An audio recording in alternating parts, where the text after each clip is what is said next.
It's like an episode of Blind Date. Don't do the jingle, John. Ladies and gentlemen, good evening. Welcome along to the Bet365 Stadium, to the Tony Waddington Suite. And it's my great pleasure to introduce to you our three speakers this evening, here to take your questions as season ticket holders. So it gives me great pleasure to welcome Mr. John Coates, Vice Chairman of Stoke City Football Club, Michael O'Neill, our manager of the first team, and Tony Scholes, Chief Executive on the end.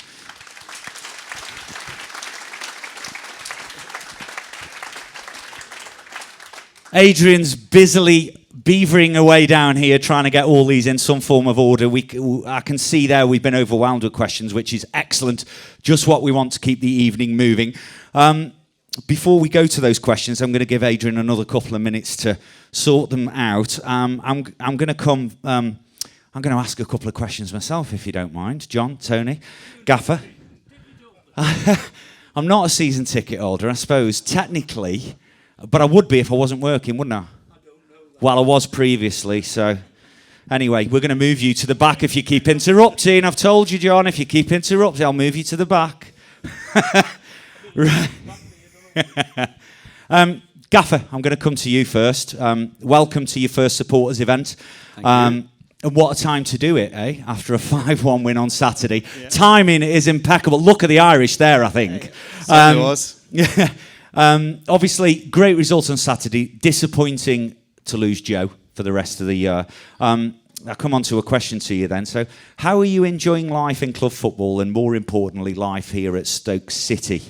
Can you tell us also what the atmosphere was like in the dressing room when you arrived? Oh. Well, first of all, I've really enjoyed it. It's been a little bit hectic because we came into a situation which obviously wasn't particularly healthy, and there's kind of been 22 games where every game's had a lot of pressure on it as well, which after a while can be a little bit, it can grind you down a little bit. But the thing that helps you with that is the reaction I've had from the supporters, from the players, from everyone at the club since I've been at the club. I think that we have a scenario at the moment where I think everyone's certainly pulling in the same direction. I think that's very important. And I'm enjoying club football. The Championship is it's very different from international football. International football is somewhat more tactical. You kind of know that you're either not going to have the ball or you are going to have the ball. The Championship's just, it's very difficult to try and gauge how the game is going to be, I think, and that's been a little bit of a learning curve for me, how you pick your team, how you set your team up as well. And I think it's difficult for me to assess, in the final part of your question, how the dressing room was when I come in. It wasn't big enough, first of all, because there's that many players in it. We had difficulty with that. But I think that we came in, obviously, on a Friday, and we had to make a decision, myself and Andy Cousins, do we take the team, do we not take the team? We watched training, and we decided we would take the team. Our original plan was not to do that. And because we didn't really know the players and work had been done leading into that game. So the most important thing was to get a reaction, which we got obviously away to Barnsley. And when you win that first game, then the place it's a happier place. So I didn't really have much time to assess how it was leading into that. Obviously, the fact that we were bottom of the table, and when you have a lot of players who are not playing any club, it's difficult. They're unhappy. Players are never happy when they're not playing. Equally, it's more difficult when the team's not getting results as well. So clearly, it wasn't a happy dressing room, or it wasn't as good a dressing room as it could be, certainly. But the main thing was when we came in, we got the first result, we got the second result. We then had a blip, and we reacted to that. So I think slowly but surely, we've worked very hard on trying to find the right group of players as well, streamline the group of players, and hopefully, as I say, I think we're in a better place now. I think I'd have to agree, because I was reading a stat, and I just want to run this one past you. A few of you might have heard it, but there's only two since match day 16. which is when you arrived at Stoke City to become our manager, there's only 2 teams in the division that have scored more goals than us. One of them's Leeds, and the other one was Brentford. So you can see the change since you arrived, and I think we'd all agree that, wouldn't we, here in the room?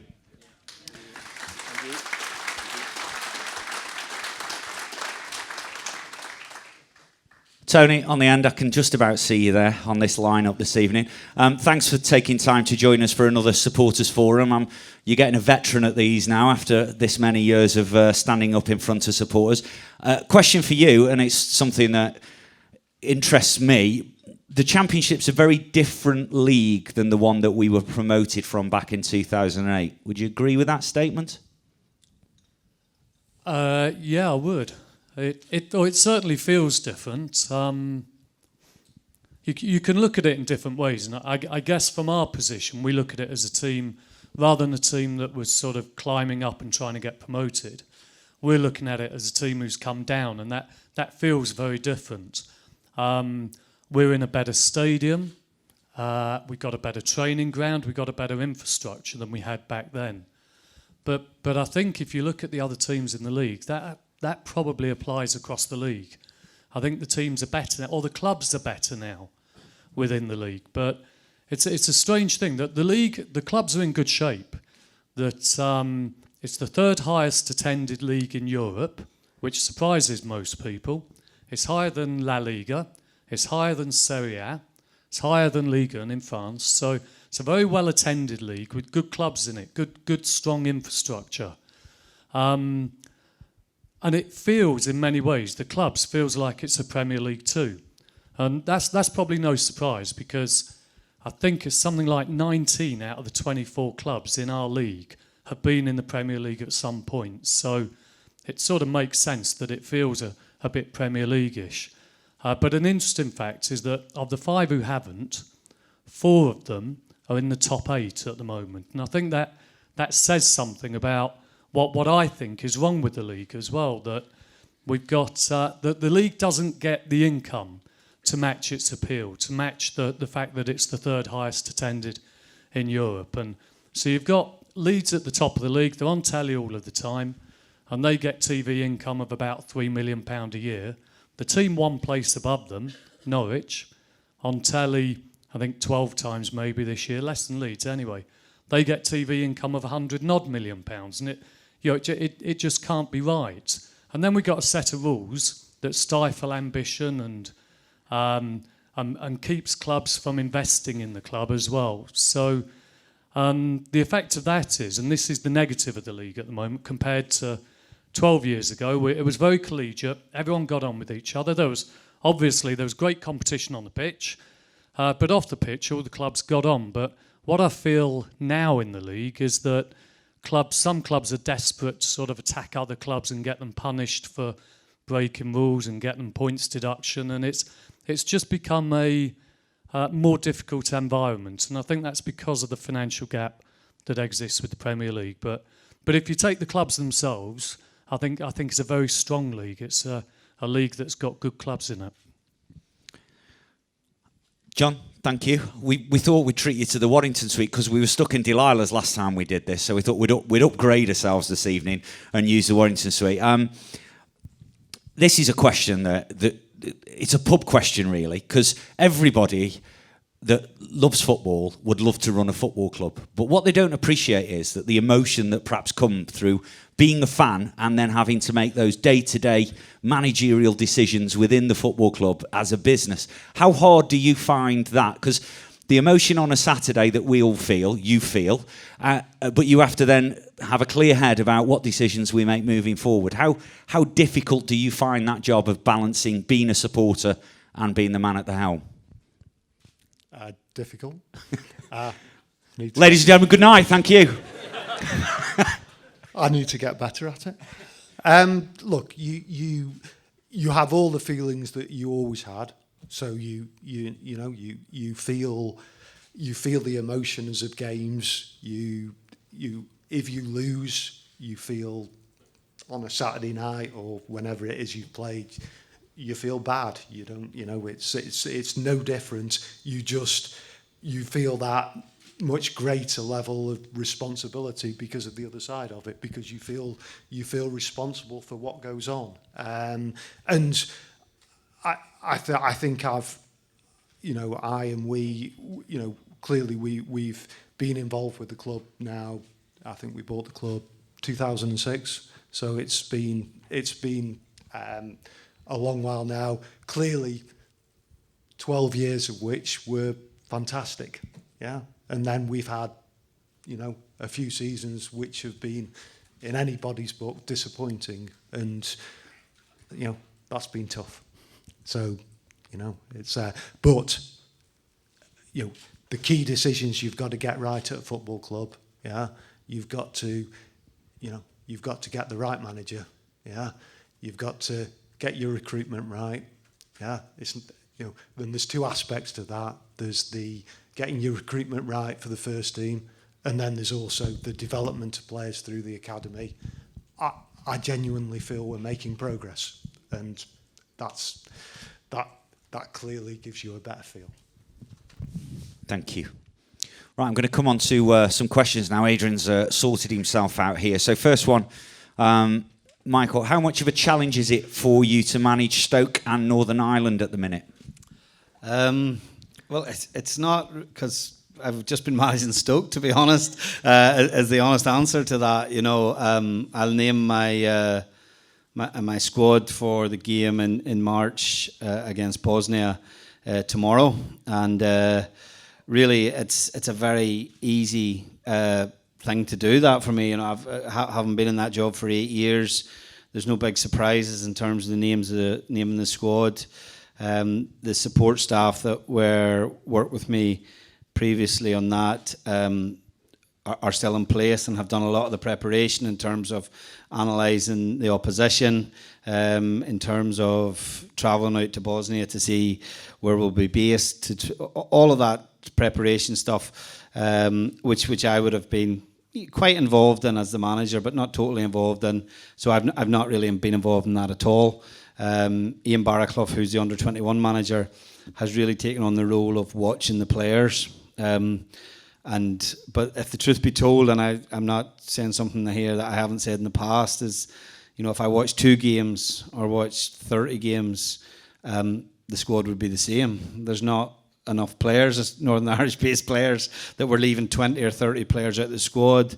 It's not like Gareth Southgate's job where you're making a decision between a Manchester City player and a Tottenham player, or whatever it may be. So this, the easiest part of the Northern Ireland job has always been to name the squad.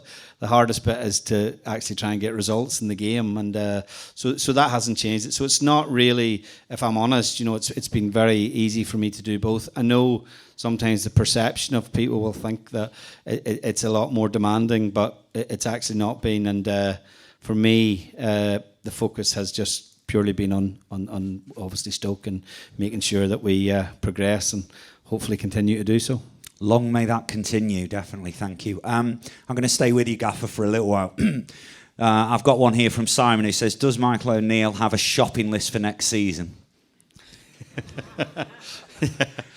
John's panicking now here, wondering what that tastes like. Well, I think probably the most difficult thing for me to begin with was to assess the players, because first of all, it was a big squad.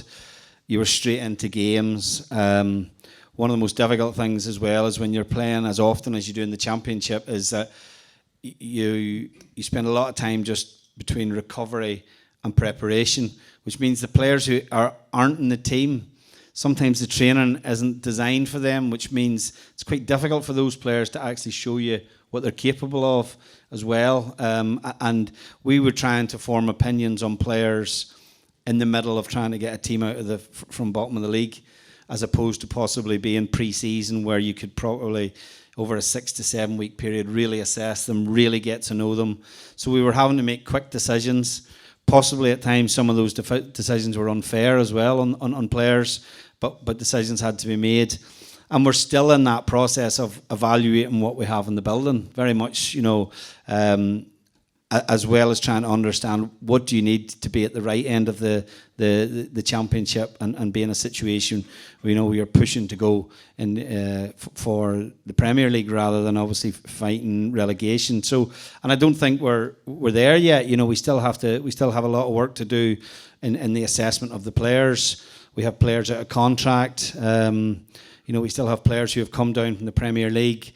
Will they be the right players to get you back up? There's a lot of the scenarios there. We've obviously, you touched on, the injury to Joe and how long Joe will be out for example, is another factor. And for me, I think the main thing is that it's not about numbers. It's about the right types of player. I think the most important thing is to find players that, first of all, see this as a real opportunity, that see this as a big club, a club that is a forward step in their career, so that they say, I'm going to go to the Premier League with this club. It's a real opportunity for me, as opposed to possibly be a player that has come from a different angle and says, well, yeah, it suits me to come to Stoke. It's a good club, everything. So we're trying to create within the building a real hunger in the group of players that we have. I think we have that, but equally we want to increase that. So those are the types of players we'll bring. What position they're in is debatable, and there'll always be movement in the window.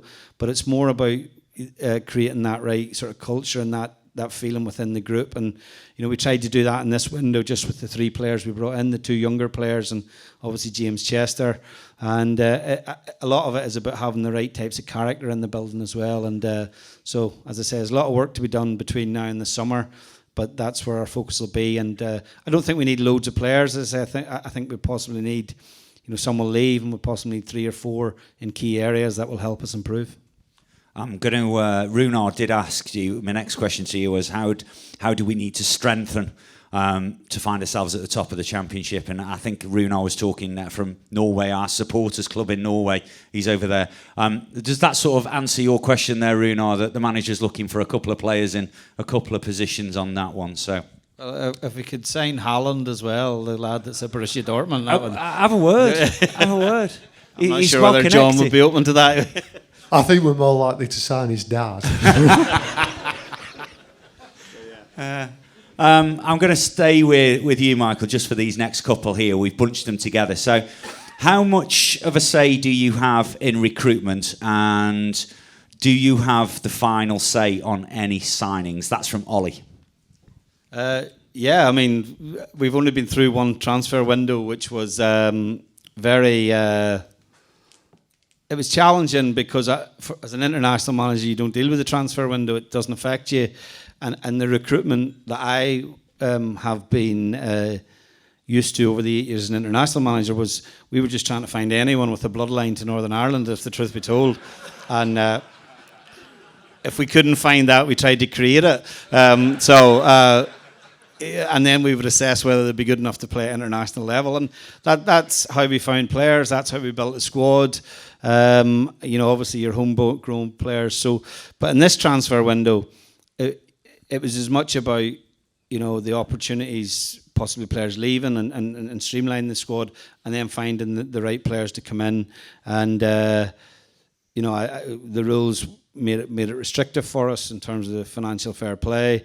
But like whenever, John and Tony, when I went and asked for something, they were supporting me 100%. And the 3 players we brought in were all my own decision. I felt that, bringing certainly the likes of Jordan in was the profile of the player we would like to find. And Tashan is a slightly different, maybe a slightly longer term situation, because there's massive potential. Whether he's just ready now or not is time will tell. But we're putting a player who's a very successful underage England international player in our squad, and then the other with James. When we made that decision, I suppose it was a little bit governed by the situation with Ryan Shawcross as well, and Ryan's injury situation this season as well. So, but no, as I say, anything that I've asked for.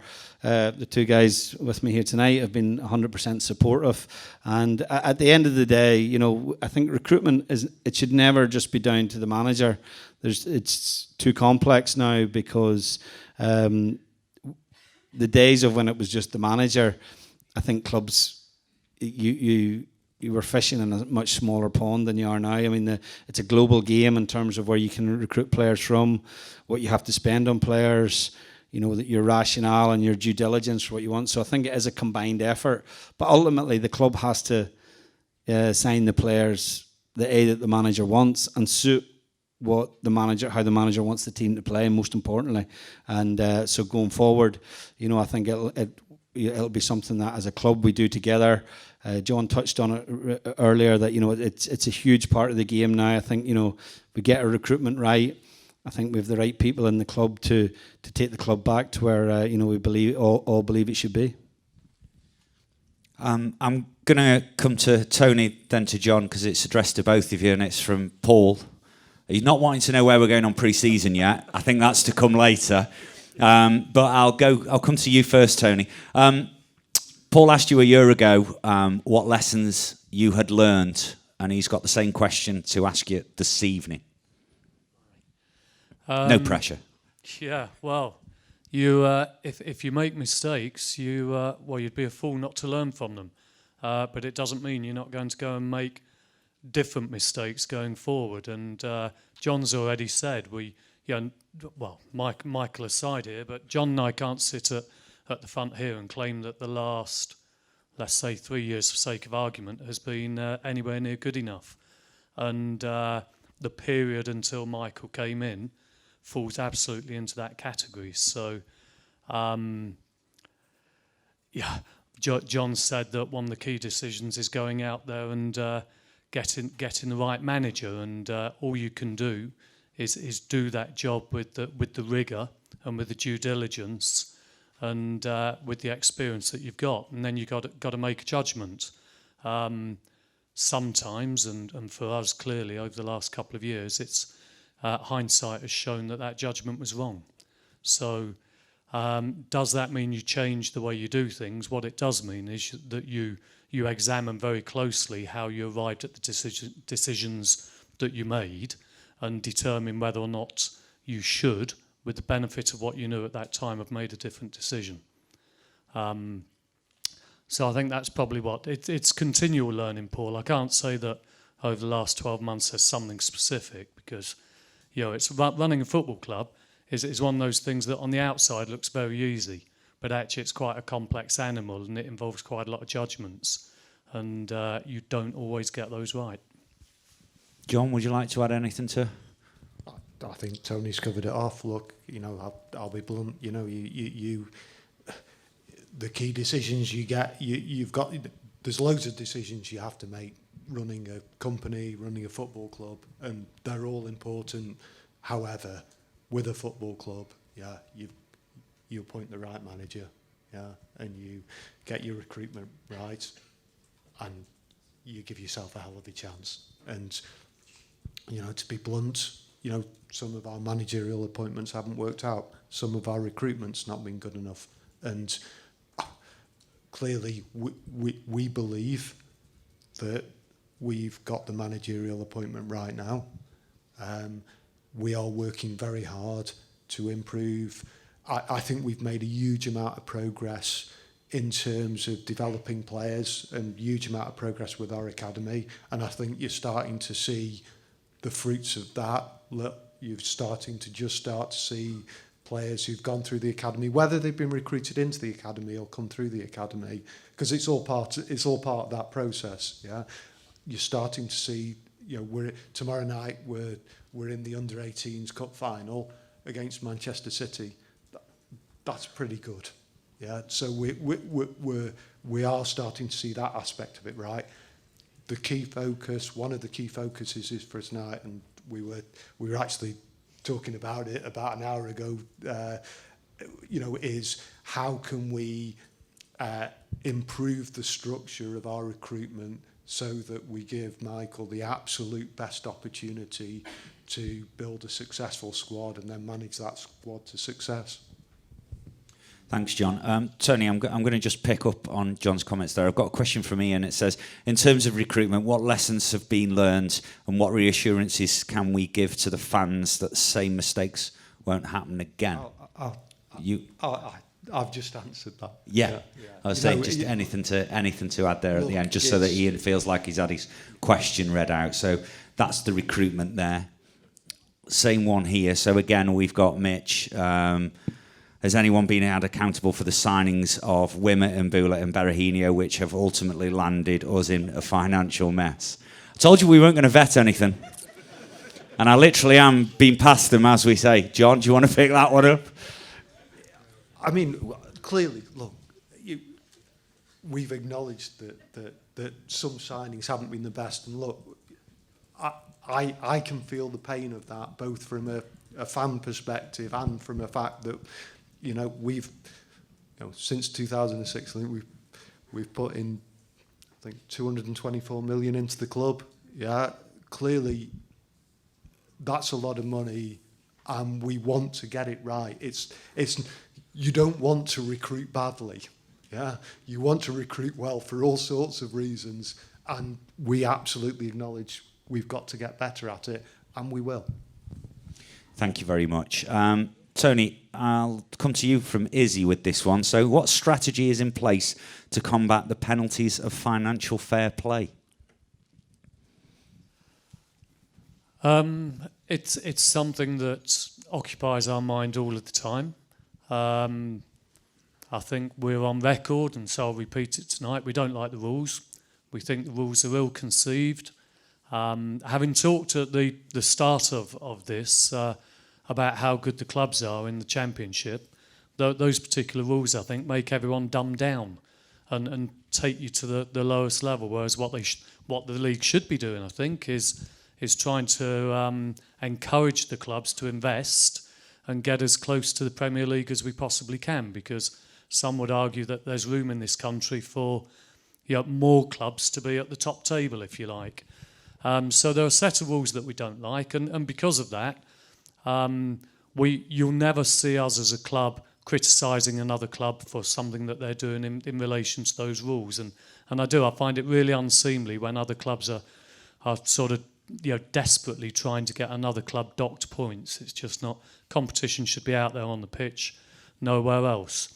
So we are working hard to lobby and to try and get the rules changed.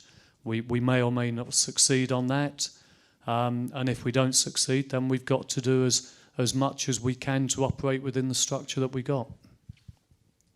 I mean, if I just add to that, just a few comments on the rules themselves. I mean, I don't think a set of rules that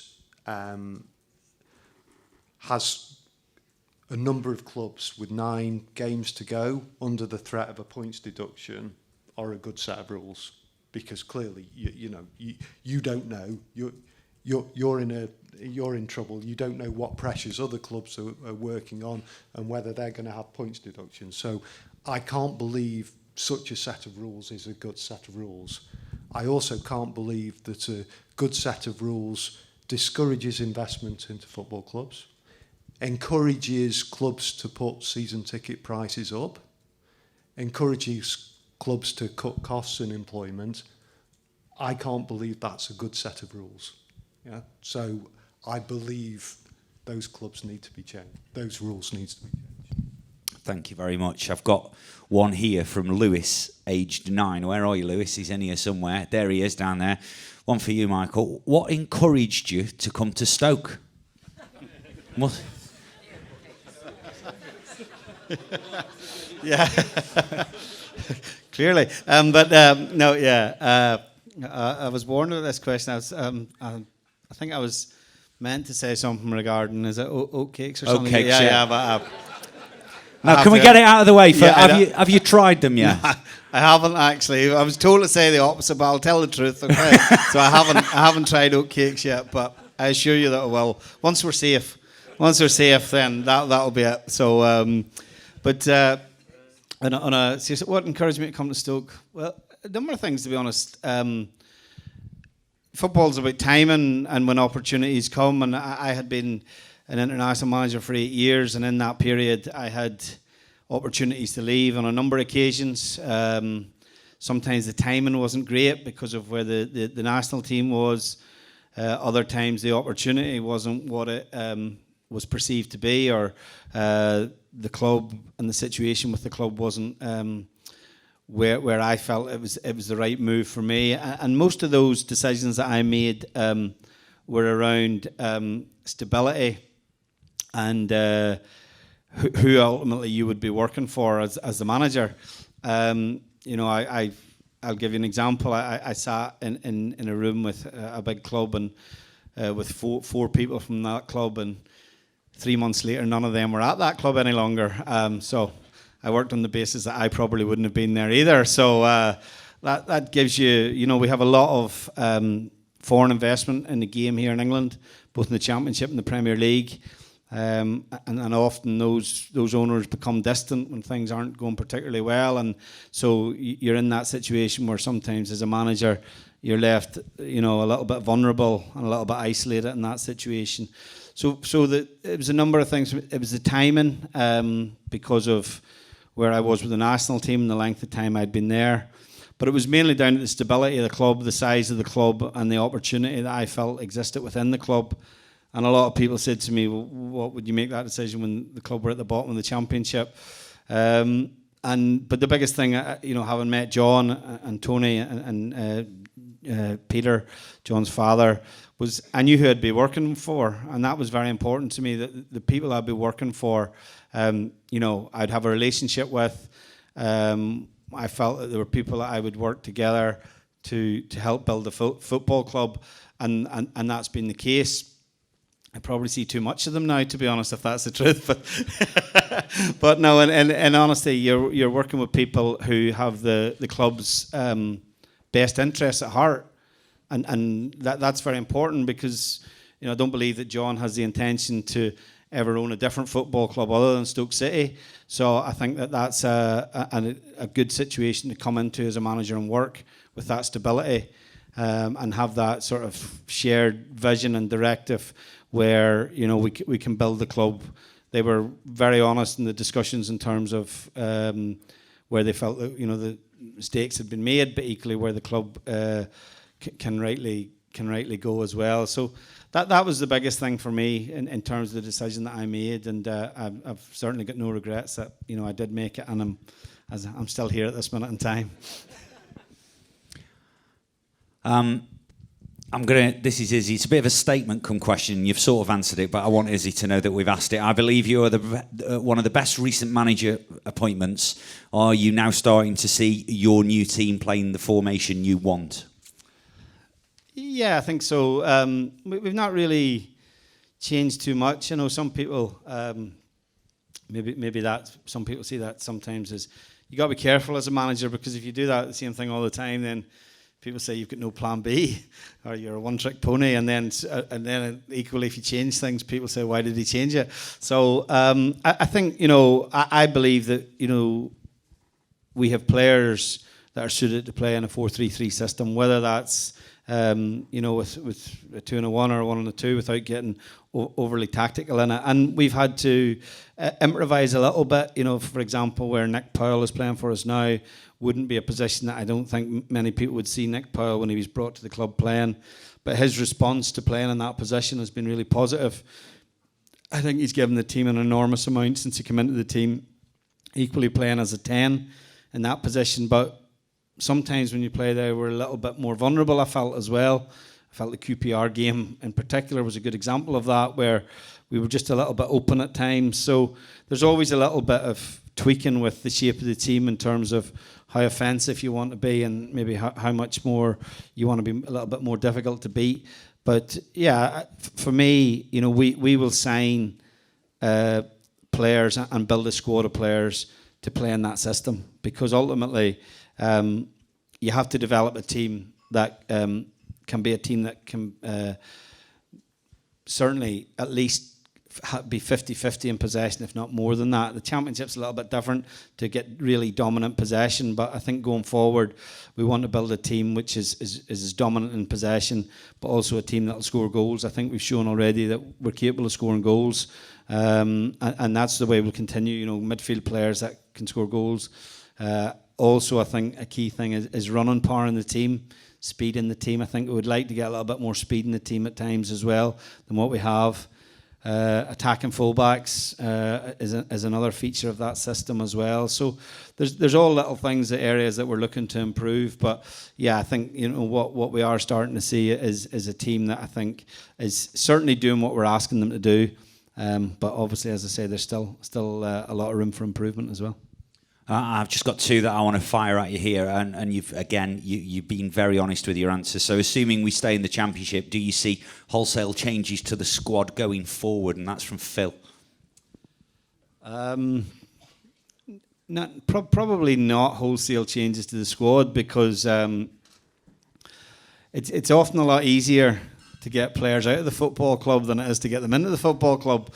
So that determines what you can do as a manager. What we don't want to do is go out and sign 10 players in the summer, and then we're back in the dressing room's too small again, and we've got 28, 30 players to try. So we have to be very selective in what we pick. We have players. We don't have a lot of players out of contract, for example. So those are all factors that will, we have to be considered. It's not like fantasy football where you get to change your team every week and you can take a player out and put them in. You have obviously contractual obligations to players and that scenario as well. The thing is to get as much as you possibly can out of the group of players that you have. So as I say, no, it won't be wholesale changes, but as I say, players leaving for whatever reasons creates the opportunity to add to the squad, and sometimes players are not the right ones. It's difficult for the players here as well, a little bit, if I can just add, because for some of the players, they've only been at the club maybe 2 years, and I'm their fourth manager. There's most of the players have been brought to the club by a different manager, so that creates uncertainty for the player as well. So that's something that we have to work together as a group. Myself as a manager, that relationship develops with the players that are already in the building, but equally that as I say, when we add to the squad, as I touched on earlier, it's the right type. So I wouldn't say wholesale, but certainly I would like to see when we come into the start of next season, not a different squad in some aspects than what we have now. Superb, thank you. Tony, I'm going to come to you. It'd be unfair to give this one to the gaffer. Who is accountable for the left-back situation over the past 2 or 3 years? And that's from Pete. And it's not a dig at Bruno's Martin Indy, it says at the bottom here. Obviously, a position that we've perhaps struggled with a little bit at left-back. You got anything to respond to Pete on that one? Well, the first thing is, what's the situation? Pete? What's your situation? That in your opinion, we don't have a recognised left back at the club, yeah. Listen, it's probably better. That's not really a question for Tony. But we do have a recognised left back at the club. Unfortunately, it's Stephen Ward that we signed, obviously, at the start of the season. Josh Timon was a young player that was out on loan when I came to the club. He was on an overseas loan which was cut short, so he wasn't available. Even though he came back to the football club in November, he wasn't available until January, and he's found it a little bit difficult to push his way through into the team. And Bruno was the other option to play. A lot of people say Bruno's not a natural left back. He's not maybe a natural attacking left back, but he's a left-sided centre back that played predominantly most of his career, having grown up in Holland, in a 3. So asking him to play in a 4 is we're asking him to play 5 yards further to the left than what he would normally do in a back 3 as well. So I don't think that's something that he isn't capable of doing. So yeah, look, the left back situation is something that going forward we'll look to improve as well. But one of the things people talk about in January is that it's very difficult to get the players you want in January, because if they're in their team and doing well, the club that they're with doesn't want to give them to you. So you're signing players who typically aren't in someone else's team, or you're signing players from a lower level of football hoping they'll adapt to the Championship. So it's very difficult. Listen, we spent many hours, the three of us, in January. Obviously, looking at the left back situation, could we strengthen? Could we find the right option? But ultimately, we didn't find that, and so we felt, with Stephen, once Stephen's back fit, Bruno, and hopefully, young Josh can push and progress between now and the end of the season, that it'll cover the situation at the minute. And you never always have the 11 perfect players to play every week in the team, and you have to adapt, and ultimately that's what we've had to do with Bruno there. And if I'm honest, I feel Bruno looks more comfortable at left back at times than he does playing the Championship as a centre back. So as I say, but we know going forward that that's an area of the team that needs reassessed and needs strengthened. Thank you. John, I'm going to come to you with this one. This is from Neil. It's good corporate governance for business to have at least one independent non-exec director. Would Stoke City make such an appointment? If not, why not? I think non-execs are valuable for public companies. We're not a public company, we're a private company, and we like to run our businesses without non-exec directors. Thank you very much. Tony, if you could enlighten us on this one. In the event of the government changing coronavirus status from containment to delay, it is highly likely that the EFL games will be played behind closed doors. In this situation, is the club confident that iFollow will have sufficient capacity to meet the demand from our fans to watch the live stream at home?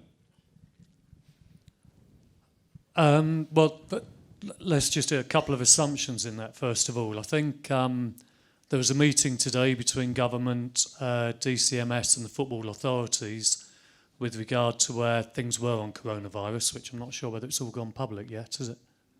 No? Okay. So there was a meeting today, and I'm not going to give away a great revelation here, that they determined at the moment that games could continue in the fashion that they are now, so there's no reason to change plans, so the league programme continues as it is. But it's also fair to say it's moving at such a pace, it would be naive of any of us to assume that things won't change within a week or 2 weeks or 3 weeks. So what those changes are, though, will depend upon the advice that's being given by public health at that time. Now, we don't know. There's a whole range of options that it could lead to. With regard to the specific one that the person who asked the question came up with, if it was a behind closed doors game, then the ability to stream it would be one way that we could deal with that situation. Whether iFollow has got the capacity, I believe it has, but we'd need to test that in advance of it. But it might be that we do it by another method anyway. Okay, that was one of Malcolm's.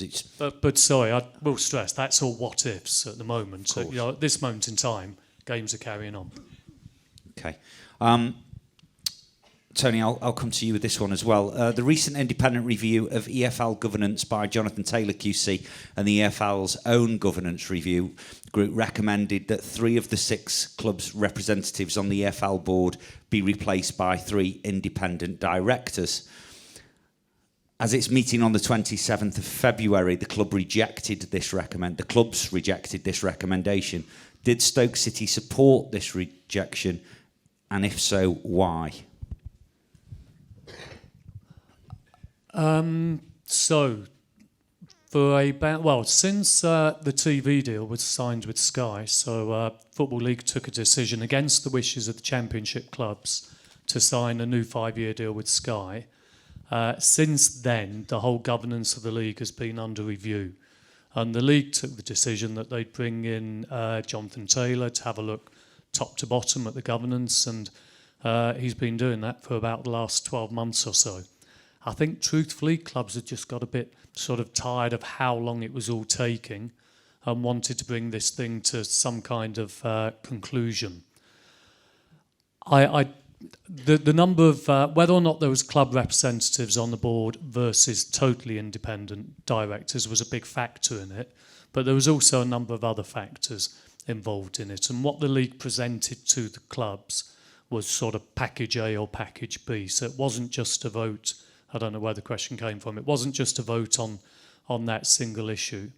And we as a club did vote with what, from memory, was the vast majority of clubs. Just to be clear, Tony, as well, as I recollect, we just had the EFL had just had a new chairman as well, who wanted to adopt the report with 3, as I recall, small amendments to it, which he thought were in the best interests of all the clubs. So adopt the report in almost its totality, apart from 3 aspects.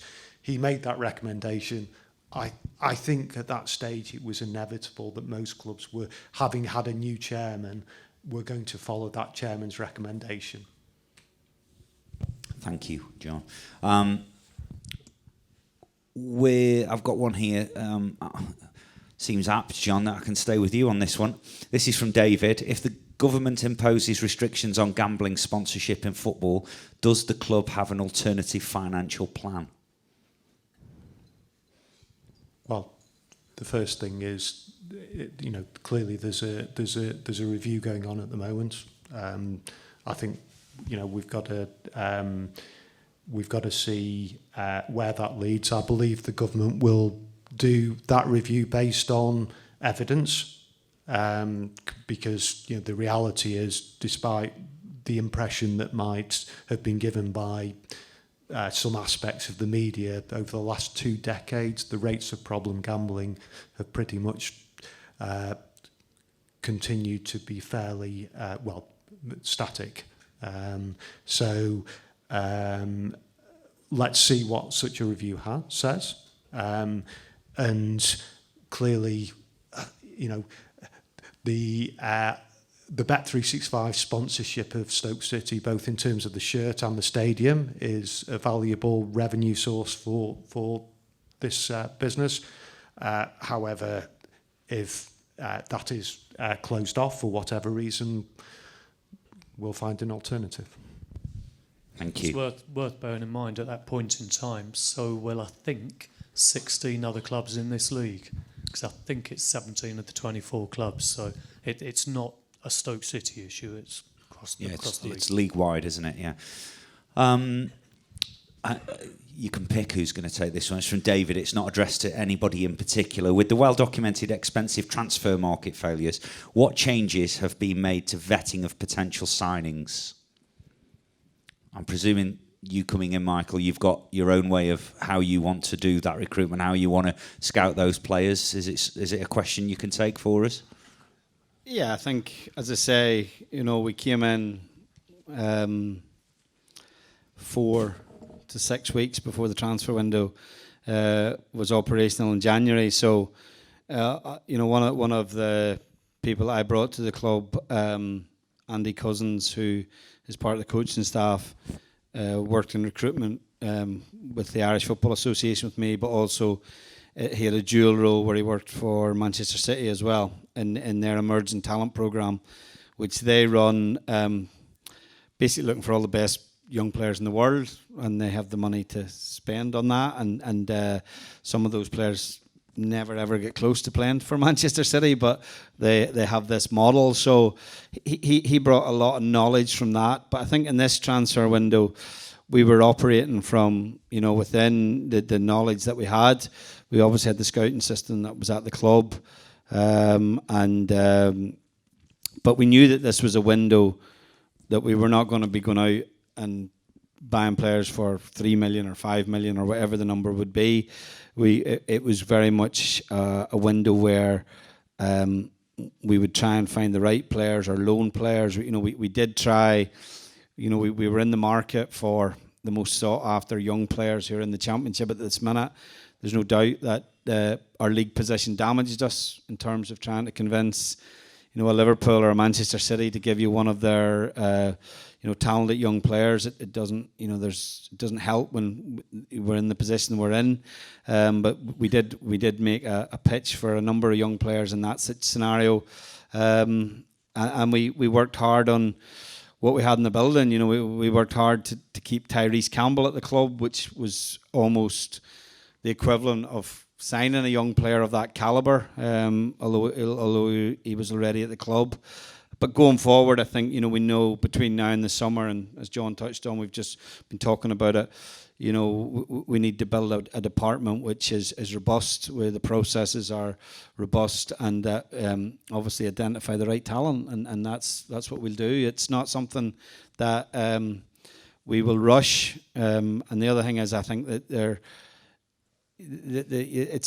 you need to spend money when you're stable as a club, and that gives you a better base to spend money. And I think that's something, certainly as a manager, I've never really spent any money before because you can't buy international players. So I'm not going to be foolhardy in spending the money in terms of what we bring into the building. It'll be very selective. But I think, you know, the main thing is that, you know, as we've touched on, and I know we have, you know, learned from the situations of the past, and use that to build the right structure going forward to find the right types of players. So yeah, there's a lot of work to be done between now and the summer, but the fact is that we all are fully aware of that and are working away behind the scenes to find the right people, to find the right structure, and obviously put something in place that you know, eliminates the risk, because there's a risk with every player that you sign. And that's the business. You know, we can never fully say that every player is going to work out, but if we do everything possible to eliminate the risk that they don't work out, then hopefully we'll get more right than we'll get wrong. Thank you. Couple of quick fires then. John, are there any intentions of announcing a new club president? Do we? Tony, have we got? No intention so far. Well, that's nice and easy, that one. Tony, one that you could perhaps deal with for us. Fixtures on the website for the ladies under 23s and the 18s are not as clear as they are for the first team. That's from Jesse. Obviously, an area of the football club that's growing massively is the under 23s, the under 18s, and obviously the women's side now. And Jess makes the comment that perhaps the fixtures aren't as clear, something we can address. Okay, thank you, Jess. Yeah, easily addressed. And it's a good sort of link into the women's team because, as John mentioned, the under-18s are in a cup final tomorrow night, and it is, just to echo what John said, it's a fantastic achievement to break that Chelsea-Man City duopoly, really, on those youth cup finals. A fantastic achievement, but also...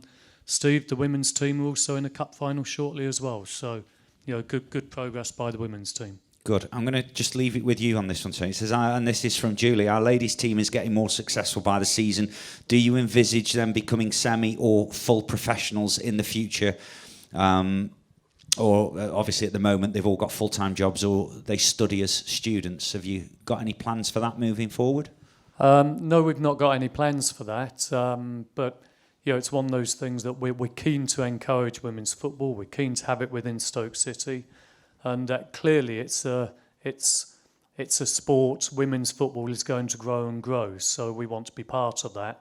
The trick is assessing the speed of that growth and the timing of when we invest into it, because you know, at this moment in time, bluntly, it is a cost for us, and my personal view is it will remain so for some time, but.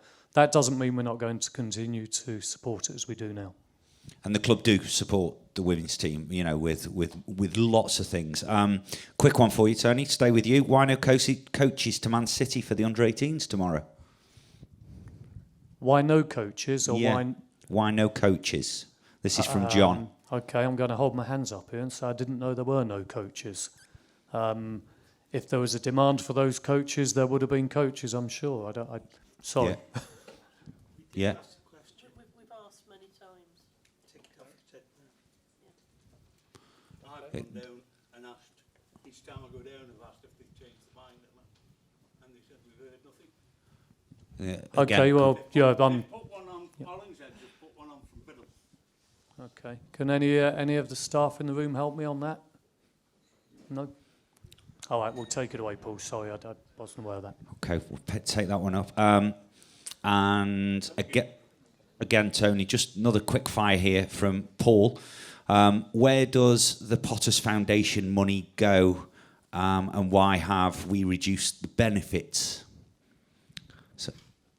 The Potters Foundation money comes into the club because it's a members club separate. The lottery element of it we use for causes, the academy generally within the club. Reduce the benefits we shouldn't have reduced. They can have changed. And okay, the benefits will have changed, but they should be of at least the value that they were before. But again, if you want us to have a look at it, we will. Okay. Okay, we'll pick that up, Paul. Thank you for that. Right, we're going to take a little 10-minute comfort break. I'm conscious you've been sitting there for a little while, so we're going to take a 10-minute break and come back to us for 9:45, where we'll do another half an hour at the back end, take questions from the floor. Sorry, 8:45, yeah. Let's not come back that late. 8:45, 10 minutes we're going to take, ladies and gents. Enjoy a little comfort break. Refill your glasses, and we'll be back with you in 10 minutes. Thank you.